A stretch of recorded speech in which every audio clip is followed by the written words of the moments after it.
before, maybe in something similar. They've gone down to 10 men, 2-1 down, and they get that last minute goal. So that there in adversity in a game to come back, we've said how many times they came back after a draw or a defeat, they responded well, but to respond in the game as well. And I'm just trying to rack my brains and think of a time where I ever thought they looked like they were going to wobble. I can't think of one. And do you think they were going to wobble at any stage? Were you looking on thinking, this could be it? Yeah, there was many times, and every time you thought it, they proved you wrong. Every single time you thought, today's the day when I think they're going to have a little wobble out of it. And you know what? I think the main thing for me, and the one who takes massive credit is obviously Ranieri.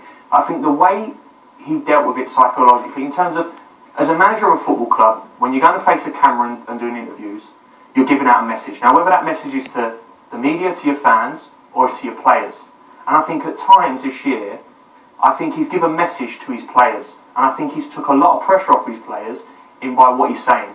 And if you're in that change room sitting there listening to your manager, like we all do after a game, you sit there, you listen to what your manager's saying.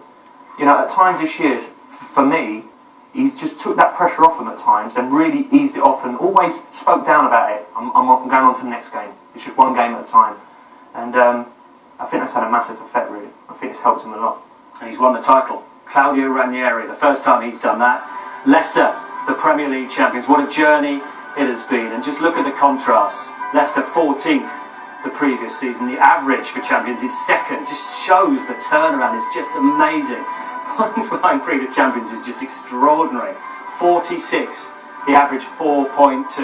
And continuity's been a big thing, hasn't it, Jenny? 27 changes, a couple enforced in recent games, with Vardy suspended, now Drinkwater. That's when he's a Tinkerman. Not the Tinkerman no more, is he? 95.4, the average. Kept dropping Scott. Unpredictable, you said earlier on. I know. Well, that's where he's probably evolved. As a manager, people say in football, don't they, you never stop learning, and probably he's learnt from that. I think it was something which at times, certainly when I was at Chelsea at times, it wasn't good. And he's certainly not done it. It's become more predictable. I think we can name the substitution he makes. At certain minutes of the games, at 60 minutes, Okazaki normally comes off, and so full credit to him. So just to sum this up then, and going back to something you said earlier, is this a story, the greatest upset ever in sport, not just football, that's changed football? Will football now be completely different in the sense you can never write any team off? A recruitment process where they've showed how to do it, you don't need to spend millions and millions and millions. Well, I think we should mention, and we've mentioned the players, the manager, Steve Walsh. I think how important recruitment is. I think we'd all say that in football. Biggest thing for a manager. I think he's had great help there from someone who's already at the club. But what it will do, no one will ever be able to have an excuse now about not doing well in the season, or we can't do this, we can't do that. People will always throw Leicester at you. Now, is this going to happen every year? Of course it's not. But there's a hope from me that it happens a lot more often than it has done in probably the last 20, 30 years. I think the decade of the 70s, I think there was probably 6 or 7 different winners. I think it'd be fantastic for football, for fans of every club, thinking that your team had a chance going into the season. And that's what they've done. I've said that before. They've given hope to everyone on all kinds of different levels that your club can achieve something. Have that one day in the sun. It may even be an FA Cup. It doesn't have to just be the league championship. You think of West Ham this season, how close they are to the Champions League. They could do that. That's another surprise.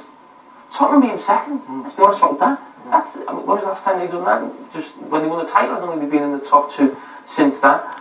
And you just hope now, maybe with the money in the Premier League, the top teams have always had that money. And when you've got top players, it's difficult to actually improve on what you've got, no matter how much money you've got. But those teams that are in Leicester's position, anywhere in the Premier League now, they can improve a lot. The money in the Premier League means that teams in our bottom half can go to Porto, Benfica, Ajax, PSV, big names of European football, and maybe take their best players. So it should make the league a lot more competitive, and hopefully in the future, it's not going to happen every season, of course not, but you'll see these stories because that's what the game's about. Does this change the landscape in football in this country? I think it does, yeah, for sure. I think the main thing is, for me, it shows you what a team can achieve. And in terms of, you can have the big individuals, you can spend the 50 millions on one player, Leicester today have showed people that a real team effort, a togetherness can, and we all see it in movies, don't we? We see their movies, the team come together and we stick together and we win. This is a movie. It's a blockbuster, isn't it? And it's one at the end. What's going to say? You're going to start making it in the morning. Absolutely. And at the end, it's going to say it's based on a true story, and that's the amazing thing about it. It also says that any team in whatever sport, what you can do with spirit. Yeah, for sure, definitely. And Jamie's been in unbelievable teams. What have had that spirit, and for me, I personally think, and I'm sure James is the same. If you've got that, you've got half a chance. You can have your brilliant players and your one-off players, but if you've got that real togetherness and that real hunger for each other, you've got half a chance. And in Leicester's case, you've got more than half a chance, like they've shown, and they're going to win the league. Can they defend this title next season? Or we're going to have to wait another 50 years for a Leicester? Or well, like Jamie just said, I think anything you can say now, people can throw back at you. And how could anyone say they couldn't? Because for me to sit here and say they've won the league now is quite incredible. So anything for me is possible. Anything is possible. Amazing. What an incredible night it has